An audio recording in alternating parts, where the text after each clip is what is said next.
let me tell you what the gospel isn't. The gospel is not your personal testimony. I think personal testimonies are a good thing, and we're called to testify to the greatness of Christ and what he's meant for us in our lives. It's a wonderful thing. But giving your personal testimony is pre-evangelism. It's not evangelism. Evangelism is proclaiming the gospel. And to say that God loves all people unconditionally is not the gospel. It's not even true. Or to say that God loves you and has a wonderful plan for your life, that's not the gospel. The gospel in the New Testament is the gospel about Jesus, his person, who he is, his work, what he has done. For many, many years, I've taught in the seminary and taught among other courses on the gospel.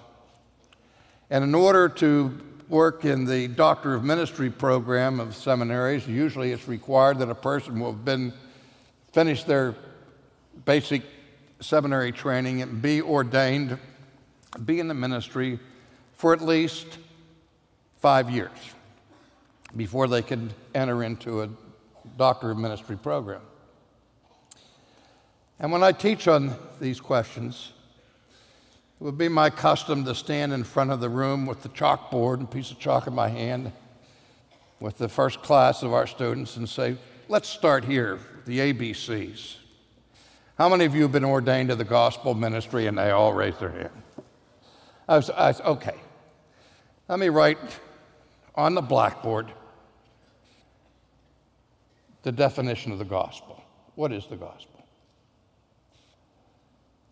And these are usually conservative pastors, evangelical pastors.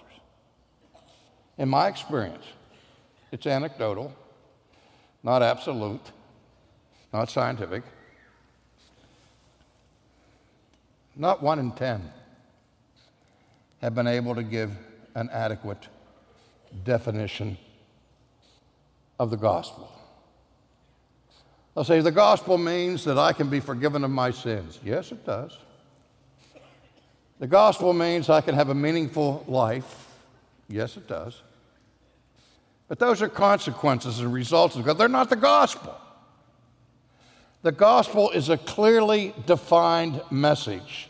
If you want to see what it is, go to the sermons in the preaching of the book of Acts and notice and underscore the content of those sermons. And there you will discover what the gospel is.